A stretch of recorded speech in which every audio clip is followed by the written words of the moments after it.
이제 우리 교리 루이스 볼컵 교리 회심에 대한 세 번째 시간입니다. 우리가 지난 2시간까지 잘 했고요. 이제 마지막 세 번째 시간인데 오늘 우리 다 같이 성경 말씀 야고보서 4장 8절에서 10절까지 우리 다 같이 한 목소리로 봉독해 보도록 하겠습니다. 우리 다 같이 봉독하겠습니다. 하나님을 가까이 하라. 그리하면 너희를 가까이 하시리라. 죄인들아 손을 깨끗이 하라. 두 마음을 품은 자들아 마음을 성결케 하라. 슬퍼하며 애통하며 울지어다. 너의 웃음을 애통으로 너의 즐거움을 근심으로 바꿀지어다. 주 앞에서 낮추라. 그리하면 주께서 너희를 높이시리라. 아멘. 자, 이 말씀으로 우리가 회심에 대해서 우리 지난 2시간 살펴보았고요. 우리 마지막 이제 퀴즈를 통해서 알아보는 세 문제가 남았습니다. 세 문제를 우리가 5, 6, 7번을 한번 보도록 하겠습니다. 다섯 번째 문제로 우리가 회개하지 아니하고도 구원받을 수 있는가? 구원받을 수 없다라는 걸 먼저 결론을 먼저 전제로 깝니다. 자, 누가복음 13장 3절이나 혹은 5절에 보니까 너희에게 이르노니 아니라 너희도 이게 뭐냐면 이거 설명하면 너무 기니까. 자, 너희도 만일 회개치 아니하면 다 이와 같이 망하리라. 설명이 필요하겠네요. 헤로드 왕이 제물에 돼지 피를 섞었다 해가지고 항의를 하는 유대인들을 상당히 많이 죽였습니다. 이것에 대해서 이제 예수님, 저 헤로드 왕이 이렇게 해서 이렇게 사람을 많이 죽였습니다. 라고 그러니까, 헤롯만 그렇게 잘못 있고, 헤롯만 그렇게, 죄를 지은 것이냐. 만일 너희도, 너희에게 이르노니, 아니다. 너희도 만일 회개치 아니하면 다 이와 같이 망하게 될 거야. 라고 하는 것입니다. 그래서 너희에게 이르노니 아니라 너희도 만일 회개치 아니하면 다 이와 같이 망하리라는 말이 3절 그리고 5절에 각각 똑같이 기록이 되어 있습니다. 자, 사도행전 17장 30절에서 31절까지 보면 알지 못하던 시대에는 하나님이 허물치 아니하셨거니와. 이거 이제 교리적으로 굉장히 이 다툼이 아주 심한 구절이 바로 이 구절입니다. 알지 못했던 다시 말하면 율법을 알지 못했을 때에는 하나님이 허물치 아니하셨다. 죄를 죄로 여기지 아니하셨다. 그런 것은 아니지만 좌우지간 이제는 어디든지 사람을 다 명하여 하나님께서 회개하라고 하였으니까 이는 정하신 사람으로 하여금 천하를 공의로 심판할 날을 작정하시고 그 작정에 의해서 저를 죽은 자 가운데 다시 말하면 예수님을 죽은 자 가운데서 다시 살리신 것으로 인해서 모든 사람에게 믿을 만한 증거를 주셨다. 라고 하는 것이죠. 뭐하라? 회개하라 하셨다. 너희도 만일 회개치 아니하면 다 이와 같이 망한다. 라고 하는 것이죠. 자, 회개가 없으면 결코 구원함도 그리고 죄 용서함도 없을 뿐입니다. 이걸 절대로 이걸 부정해버리면 뭐가 되냐면 만인구원설이 됩니다. 만인구원설은 뭐요? 예수를 믿어도 믿어도 구원을 받지만 부처를 믿어도 구원을 받잖아. 이 만인은 결국 하나님은 하나님의 모양과 형상으로 인간을 만들었는데 그 하나님의 모양과 형상으로 만든 인간이 단 한 사람이라도 멸망을 받게 되면 하나님이 사단보다 능력이 작은 거야 라고 이렇게 해석을 해버립니다. 그게 무슨 말인지 아십니까? 사단은 온 인류를 단 한 사람도 빼지 아니하고 온 인류를 다 아담 한 사람의 죄 때문에 모든 인류를 다 지옥의 형벌로 가둬버렸잖아요. 그만큼 능력이 크잖아요. 한 사람 때문에 그랬는데. 그러면 예수는 뭡니까? 예수님은 예수님보다는 하나님이라고 합니다. 하나님은 하나님의 영광을 위해서 사람을 만들었는데 혹시 하나님의 단 한 사람이라도 구원에서 탈락돼서 멸망을 받게 된다면 하나님의 구원의 능력이 사단보다 조금 약하지 않느냐 이런 생각입니다. 제가 지금 무슨 이야기인지 이해가 됩니까? 사단은 한 번 죄악으로 온 인류를 다 멸망으로 갔는데 하나님은 한번 구원하시고자 했지만 그 예수님의 십자가의 구원의 능력이 혹여라도 한 사람이라도 구원하지 못한다면 예수님의 십자가의 구원의 능력이 사단의 죄의 능력보다 작지 않느냐 이런 말이에요. 이해가 됩니까? 그러기 때문에 하나님은 온 인류를 다 구원해야 된다는 거예요. 사단의 능력보다 더 강력해야 되고 더 커야 되기 때문에 온 인류를 다 구원해야 돼. 그러니까 예수를 믿어도 구원이지만 예수를 안 믿어도 구원이다. 부처를 믿어도 구원이고 이슬람을 믿어도 구원이고 뭐 누구를 믿어도 구원이고 뭐 두꺼비 신을 믿어도 구원이고 다 구원을 받는다. 그래야 하나님의 능력이다. 온 인류를 다 구원해야. 이게 만인 구원설입니다. 굉장히 그럴듯하죠. 다 구원함을 받아야 된다 이 말이죠. 그러나 하나님은 그러지 않았습니다. 늘 이야기했듯이 하나님은 하나님의 백성만 구원합니다. 예수의 이름은 뭐예요? 이는 저가 자기 백성을 그랬어요. 예수의 이름의 의미가 자기 백성을 구원할 뿐이지 남의 백성은 구원하지. 다시 말하면 사단의 백성은 구원하지 않습니다. 사단의 백성은 요한복음에서 뭐라고 했어요? 거짓말하는 너희 아비는 뭐예요? 거짓말하는 자야. 라고 그러잖아요. 그래서 세속 속에 오늘도 우리가 오전에 그 두 눈에 대해서 배웠지만 어두운 눈을 가지고 세상의 명예와 권세와 이권 속에서 세상의 어떤 권세를 얻으려고 행복을 누리려고 성공을 누리려고 했던 사람들은 다 어두운 눈이다. 이런 사람들이 뭐예요? 사단의 권세 아래 있는 사람들이에요. 그렇게 할 수 있습니다. 그래서 회개가 없으면 절대로 구원함도 용서함도 없습니다. 우리는 하나님의 절대 구원이지만 그것은 뭡니까? 선택적인 구원이다라고 하는 것을 꼭 이해를 할 수 있어야 됩니다. 이에서 벗어나는 일은 결코 없습니다. 우리는 더욱 간절히 하나님 앞에 기도함으로 인해서 이렇듯 인간이 죄인이라는 사실을 인정할 수 있는 신앙으로 성장할 수 있어야만 할 것입니다. 이건 뭡니까? 내 자신이 죄인이라는 사실을 느낄 수 있어야 됩니다. 이게 하도 그냥 뭐 인간의 죄인입니다. 예수님은 내 죄 때문에 십자가에 죽으셨습니다. 예수님의 십자가에 죽으심 때문에 내 죄가 용서가 되어서 구원을 얻습니다. 하도 이것을 많이 듣다 보니까 교인들이 다 자기는 이제 죄가 용서가 되고 죄인이 아니라고 생각해요. 그러지 않습니다. 내가 죄인이라는 사실이 인정이 돼야 돼요. 철저하게 인정이 돼야 됩니다. 이것이 뭡니까? 그렇게 인정을 하는 것이 보혜사 성령의 죄에 대한 책망이 올 때만 그것이 가능해집니다. 또한 더더욱 인간이 죄인임을 깨닫는 것만으로 충분한 것이 아니라 철저하게 자신의 심성 중심의 죄악이 결코 빠져나가지 않는다라고 하는 것, 나를 죄의 열매들로만 살아 움직이게 하는 장본인이 바로 그 죄라고 하는 것, 이 근원임을 볼 수 있어서 회개에 이룰 수 있도록 하나님의 도우심으로 구해야만 할 것임을 부탁드리는 바입니다. 라고 하는 겁니다. 또한 바울 사도는 온 인류에게 회개의 가장 중요하고 핵심적인 열매가 뭐냐? 바로 죽음과 멸망으로부터 뭐한다? 죄인이니까 죄의 죽음은 죄의 싹은 사망이니까 죽어야 된다. 이것으로 끝나는 게 아니다. 무엇이 있다? 부활이 있다. 부활을 입어서 영원한 생명으로 영원한 아름다운 천국에서 살아갈 수 있다는 것을 더욱 강력하게 증거하는 자가 누구다? 사도 바울입니다. 이러한 강력한 사도의 공고에 진심으로 이게 순종할 수 있는 귀한 신앙으로 성장할 수 있기를 바랍니다. 6번째입니다. 우리가 회개를 위하여 어떤 방법이 필요할까? 우리가 회개를 할 때 회개할 때는 하나님의 은혜밖에 없습니다. 제가 앞에서 늘차 이야기했듯이 하나님이 회개의 영을 주지 않으면 절대로 회개를 못합니다.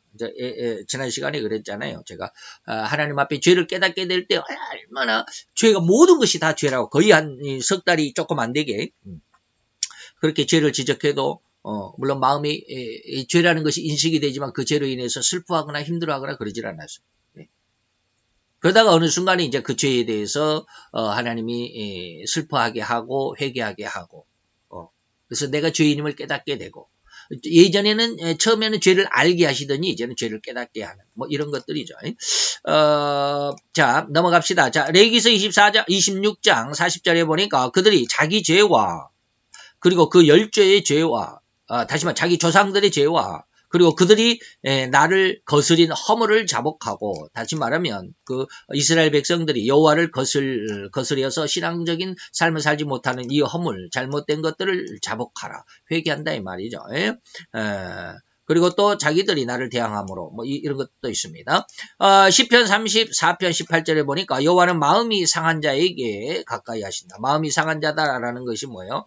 죄로 슬퍼하는 자, 마음을 괴롭게 한 자, 마음이 너무 슬퍼 죄를 여러분들이 회개하게 되면 얼마나 힘들고 슬픈지 모릅니다.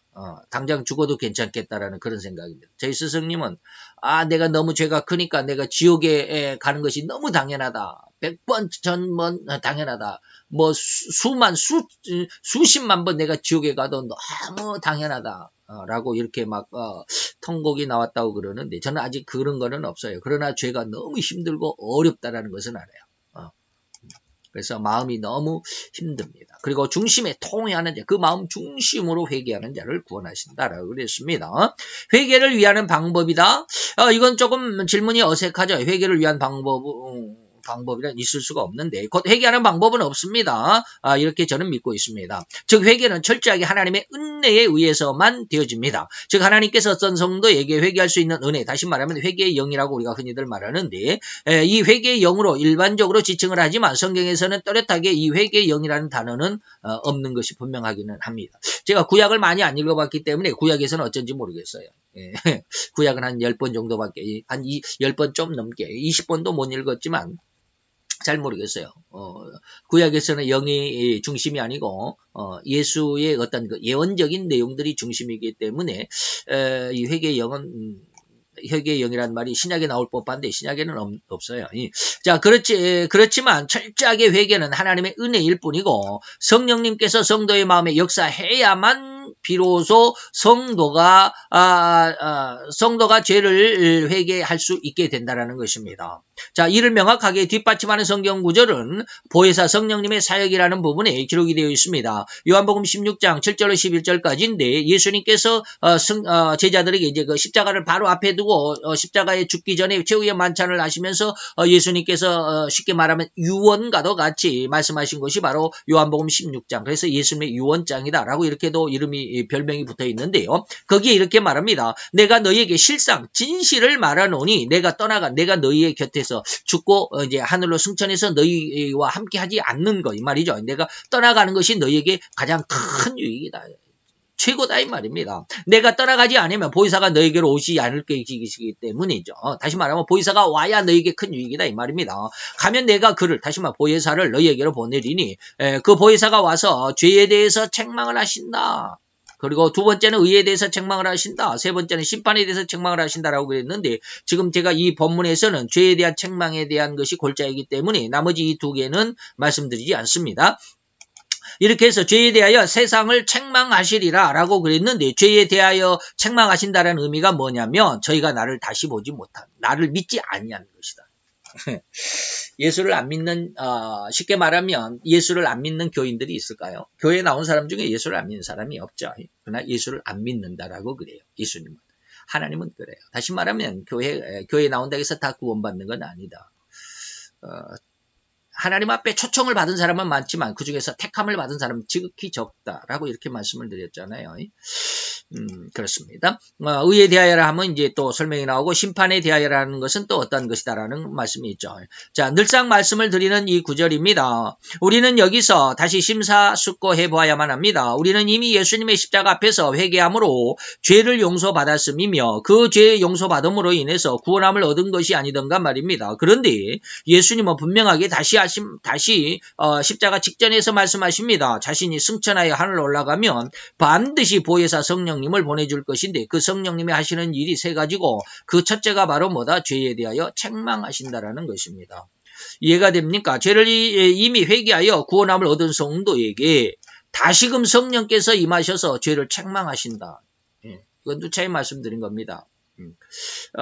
제게 이런 설교를 듣지 않는 사람은 지금 이 말을 처음 듣는 사람은 굉장히 이게 무슨 말인지 이해가 안 될 겁니다. 이미 우리는 예수님의 십자가의 은혜 앞에서 회개하고 구원을 얻었는데 구원 얻은 우리에게 또 죄를 책망하신다? 네 죄가 이거야 라고 이렇게 말씀하신다. 나는 예수님 십자가에서 다 용서함을 받았는데 이해가 안 될 거겠죠. 자, 여기서 우리는 성경의 진의를 잘 살펴봐야만 합니다. 도대체 예수님은 무슨 의미로 이미 예수 십자가의 보혈에 의해 죄를 회개함으로 인해서 구원함을 얻은 성도들에게 또다시 죄를 책망하시는 보혜사 성령을 보내신다라는 것인지. 그래서 우리는 성도는 죄를 2번 회개해야 한다라는 결론을 가집니다. 첫째는 뭡니까? 바로 예수 그리스도의 십자가의 대속을 믿음으로 행하는 회개. 다시 말하면 십자가 앞에서 구원을 얻는 회개고요. 이 회개는 전적으로 회심을 이루는 데 필요한 요소, 회심으로 돌아서 회심이 아니라 예수님 십자가 앞에서는 회심, 마음이 완전히 변화되어서 변화. 우리가 지난 시간에 성령의 감동 감화할 때 감화가 바로 변합니다. 이 회심이 바로 감화의 은혜인데 이 회심을 이루는데 필요한 요소일 뿐 회심은 아니죠. 그리고 다음으로 두 번째가 바로 성도의 회개가 바로 그 성도에게 임하신 보혜사 성령님에 의해서 행해지는 회개인데 이것이 바로 회심입니다. 이 두 번째 회개는 전적으로 첫 번째 구원의 회개와는 차원이 그리고 질적으로 그 성격이나 내용이 다르다. 누차의 말씀을 드렸습니다. 이 두 번째 성령님의 책망에 의한 회개가 진실로 회심한 성도들에게 성령님이 영원히 임재하시기 위한 정리 작업이에요. 회심했다 그래서 하나님이 내주하고 임재하시는 것은 아니다. 다시 말하면 그건 이제 쉽게 말하면 시작에 불과하다. 이제 집을 다 지었다고 해서 깨끗이 헌 집을 헐어내고 새 집을 지었다고 해서 다 된 건 아니잖아. 그 안에 이제 쉽게 말하면 내장을 다 이제 깨끗이 쉽게 말하면 인테리어를 해야 되잖아요. 실내 인테리어. 그 작업이 여기 말하는 그 회심입니다. 임재하고는 좀 다르다. 임재는 이제 다 인테리어까지 다 끝나고 주인이 와서 딱 들어와서 살 때가 임재입니다. 곧 인간이 비록 회개함으로 구원을 받았을지라도 이건 예수님의 십자가 앞에서 여전히 죄를 지을 수 있는 성향이 그대로 남아있어 항상 믿음 안에 살면서도 죄를 짓는 일을 반복하는 여전히 죄인인 상태를 우리는 죄성을 가진 죄인의 상태라고 말하는 것이죠. 그런데 보혜사 성령님이 죄를 책망하실 때는 그 남아있는 죄성을 지적하고 책망함으로 회개를 이루는 것입니다. 이 회개야말로 진정한 회개고 이때야 비로소 자기 죄가 보입니다. 자기 죄가 보인다. 이제 구원의 은혜가 아니라 이것은 뭐요? 성화의 은혜로서 이 회개를 거친 성도는 앞으로 늘 언급할 영성인의 반열에 들어선 것이다 라고 말하죠. 그래서 결코 죄와는 타협할 수 없는 그리고 죄를 지을 수도 없는 다시 말하면 죄와 상관이 없는 거룩하고 청결한 심성로의 믿음을 가진 자가 곧 영성인이다 라고 제가 말하는 겁니다. 히브리서 9장 28절에 보니까 이와 같이 그리스도도 많은 사람의 대를 담당하시려고 단번에 들으신 바 십자가에 죽으신 바 되었고 이 말이죠. 그리고 구원에 이르게 하기 위하여 죄와 상관없이 이것은 뭐 앞에서 말을 했죠. 마음의 변화를 받는 성령님의 죄에 대한 책망을 받으면 뭐예요? 죄와 상관없는 거룩하고 청결한 심성으로 성장한다. 이게 뭐예요? 죄와 상관이 없다. 죄를 짓고도 나는 상관이 없어라고 죄를 짓고도 안 지은 척하고 죄와 상관이 없는 척하고 자기 죄가 죄인지도 모르는 척하는 이러한 것과는 그런 거는 말이 아니죠. 죄를 결코 죄를 지을 수 없는 이 말이에요. 죄와 상관이 없는. 자기를 바라는 자에게 예수님의 그 재림을 바라는 자에게 예수님이 두 번째 재림이죠. 두 번째 나타나실 것이다라고 히브리서 9장 28절에 말씀하고 있습니다. 이를 잘 이해할 수 있기를 바라고요. 앞에서 언급한 하나님의 창조의 기간 동안에 다섯째 날, 곧 다시 말하면 인간을 만드신 그날에만 오로지 하나님이 좋았다라는 표현이 없는 것은 왜 그럴까요? 이렇듯 예수님의 보혈이 거기에 흙으로 만든 인간에게 코에 생기를 불어넣어서 생명이 된 그 인간에게 예수님의 보혈이 더해져야 되고 거기에 또한 성령의 보혜사의 3대 사역의 그 죄에 대한 책망, 의에 대한 책망, 세상 심판에 대한 책망이 이루어졌을 때야 비로소 영성인이 된다. 그래서 예수님의 보혈이 거기에 더해져야 되고 보혜사의 책망까지가 더해져야 된다. 이것을 염두에 두신 전지하신 하나님의 의도와 계획에서 인간을 만드실 때 그 다섯째 날에는 좋았다라는 말이 아직은 완성이 아니니까 라고 말하죠. 그러나 하나님의 모양적인 모습으로서는 완성이죠. 그래서 죄를 지을 수 있는 신학에서는 아주 복잡하게 이야기합니다. 인간을 완성되게 만들었지만 죄를 지을 수도 있고 안 지을 수도 있다. 죄를 선택할 수도 있고 선택하지 않을 수도 있는 그런 어떤 자율적인 인간이다라고 이렇게 신학에서는 말을 합니다만은 그런 것까지 지금 자세하게 말씀드리지는 않겠습니다. 마지막 7번째 문제입니다. 다음 성구들을 연결하여 볼 때 회개는 도대체 어떻게 이루어질까? 시편 30편 5절에 보니까 내가 이르기를 내 허물을 여호와께 자복하리라.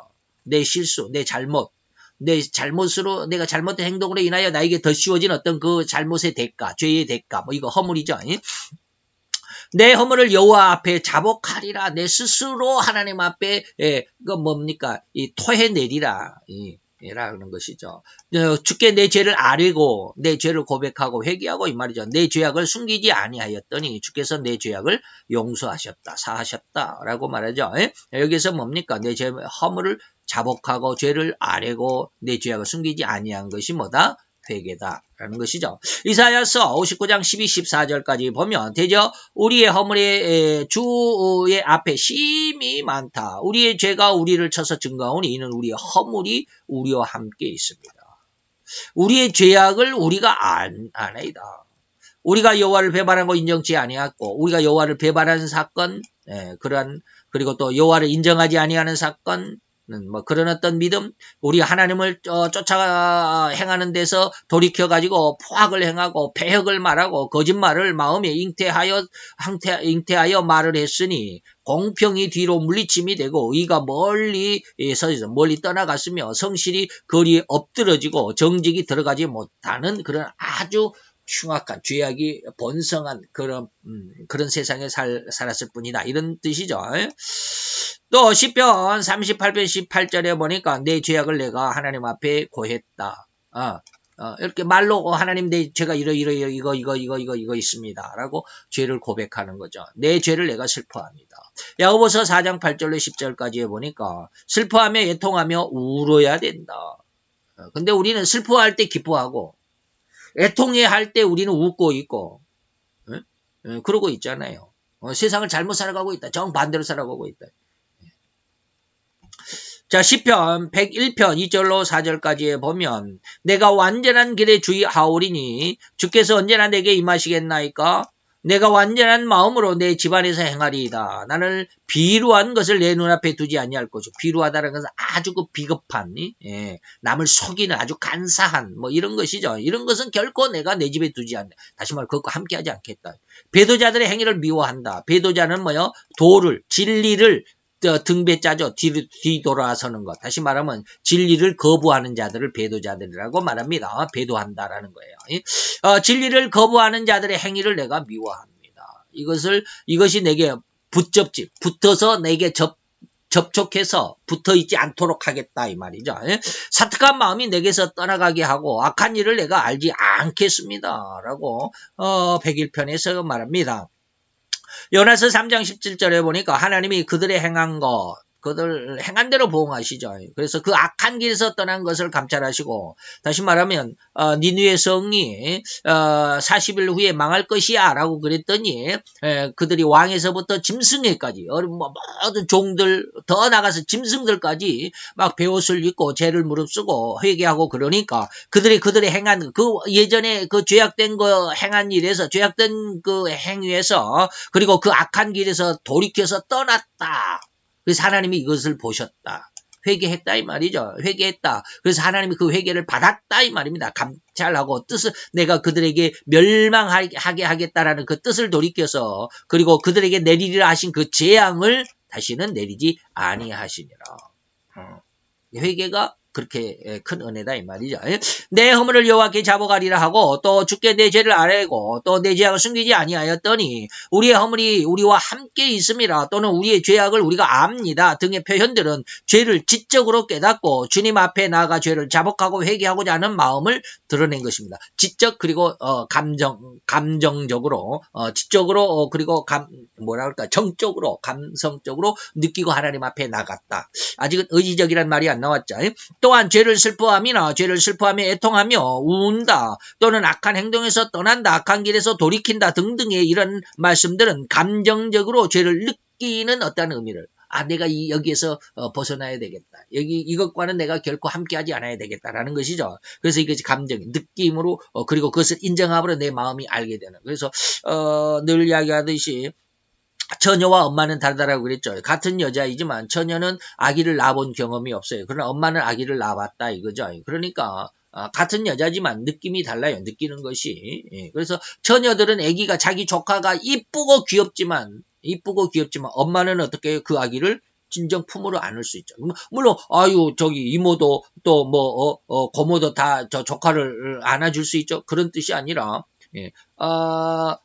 고모나 이모의 어떤 입장에서는 조카가 아무리 이뻐도 똥 싸면 똥 쌌다라고 똥을 치워주지는 않습니다. 그러나 엄마는 그것을 다 치워줍니다. 코 막으면서 지저분해요 이렇게 뭐 치워줍니까? 절대로 엄마는 그렇지 않습니다. 아기 똥을 닦으면서도 자기 손에 묻어도 즐겁습니다. 그게 엄마의 사랑. 그것이 이제 이 느낌이 다르다라는 것을 말씀드리기 위해서 지금 처녀와 엄마의 차이를 말씀드리는 겁니다. 이것이 뭡니까? 하나님 앞에 지적인 어떤 은혜를 얻은 사람과 이제 다음 시간에 계속해서 그런 말이 나올 거예요. 지적인 어떠한 것과 감정적인 어떠한 것과 의지적인 것과 이게 조금 차원이 그리고 또 경계를 할 수 있어야 되는데 이것이 거의 우리 마음속에 있기 때문에 정신적인 것이고 심적인 것이고 이것이 영적인 것이기 때문에 이것을 구분을 잘 못해요. 예. 세상 물질적인 것이면 딱딱 잘라낼 수 있잖아요. 뭐 고기를 보면 이거는 머리 쪽, 이거는 꼬리 쪽, 이거는 몸통 쪽 이게 딱딱 구분이 되는데 이 영적이고 정신적인 것이고 영적 이런 것들은 심적인 것들은 이게 구분이 잘 못 시키더라고요. 예? 자, 어쨌든지 그렇습니다. 여기서는 이제 감정적으로 죄를 느끼고 애통해하며 울면서 주님 앞에 나가 회개하는 그런 어떤 실제적이고 현실적인 상황을 표현하는 것입니다. 거로 회개는 지적으로 먼저 죄를 깨달아 알아야만 하는 것이고 그렇게 죄라는 것을 알게 됨으로 인해서 이제는 깨달아 알고 있는 그 죄를 감정이 느끼어서 슬퍼하게 되고 애통해하게 되고 그리고 그 죄악을 멀리 떠나고자 간절함으로 마음이 울면서까지 회개하는 모습과도 같다. 이것이 이제 감정적인 그리고 이제 그 죄를 그렇게 회개하면 하나님께서 은혜를 주십니다. 죄로부터 다시는 죄를 이것이 이제 하나님께서 주시는 뭔가 위로라고 그러죠. 애통하는 자는 무슨 축복이다. 위로를 주신다 그랬잖아요. 그 위로가 이제 여기에 해당이 된다면 그는 이제 의지적으로 그 삶 전체적으로 죄와는 상관이 없다. 그리고 아까 말씀드렸던 뭐 죄와는 상관이 없고 아주 거룩하고 아주 청결한 그런 모습으로 살아갈 수 있는 영성인이 된다. 이것이 의지적인 은혜입니다. 여기까지 진정한 회개의 모습이며 이런 과정이라고 할 수 있겠습니다. 자, 여기까지 우리가 회심에 대해서 3시간을 이렇게 할애해 가지고 말씀을 드렸습니다. 다음 시간에도 이제 교리적인 부분에서 이제 다음 시간에는 이제 그 회개에 대해서 이제 직접 우리의 회개가 우리가 이제 아는 것에 대해서 이게 앞에서 우리가 배웠잖아요. 회심에 대해서 뭐 지적인 회심이 있다, 뭐 감정적인 그리고 의지적인 회심이 있다라는 3가지 배웠잖아요. 그것과는 좀 더 다르게 믿음에도 이런 3가지가 있습니다. 믿음도 지적인 믿음이 있고요. 그리고 믿음도 감정적인 믿음이 있고요. 믿음도 의지적인 믿음이 있다라는 것이 이제 다음 시간부터 이제 나옵니다. 그것까지 우리가 그래서 믿음과 그리고 회심이라고 하는 것에서 똑같은 부분을 3부분을 이렇게 나누지만 이게 혼합해 가지고 이걸 혼돈해서는 안 됩니다. 이거 명확하게 분별이란 말은 좀 이상하고 분류를 할 수 있어야 됩니다. 구분을 지을 수 있어야 돼요. 그래서 다음 시간부터도 또 우리가 지금까지 오늘 이 3시간 동안 배웠던 이 회심에 대해서 이것을 잘 한번 기억을 잘 해 놓으셨다가 다음 시간에 믿음에 대해서도 또 3가지를 말씀하실 때 똑같은 말이에요. 지적인 그렇게 나오니까 지적인 회개 지적인 어떤 회개와 지적인 믿음과 똑같이 이렇게 혼동해버리면 안 되겠다라는 말씀을 미리 드리면서 자 오늘 다음 시간을 기대하시면서 우리 다 같이 기도하도록 하겠습니다. 할렐루야 주님 오늘도 주님의 귀한 사랑과 은혜와 은총 주 크신 은혜를 감사를 드리나이다. 이 시간에 아버지며 우리가 회심 그 회개에 대하여 다시 한번 이 마지막 3번째로 나눈 부분의 마지막 3번째 시간을 보냈나이다. 진실로 우리에게 회개의 귀한 은혜 그리고 회개를 통해서 하나님 앞에 거룩함으로 정결함으로 성장할 수 있는 그래서 죄와는 상관이 없이 죄를 결코 지을 수 없을 정도로 아름답고 귀한 청결과 거룩함의 성도로 성장하기까지 항상 넘어지고 쓰러지고 자빠질지라도 하나님 그곳에서 넘어질지라도 실패가 없음을 망함이 없음을 결코 믿는 귀한 믿음으로 성장케 하여 주옵소서. 오늘도 주님의 귀한 사랑과 그 크신 은혜와 은총을 감사를 드리고 예수 그리스도의 이름으로 기도드렸사옵나이다. 아멘.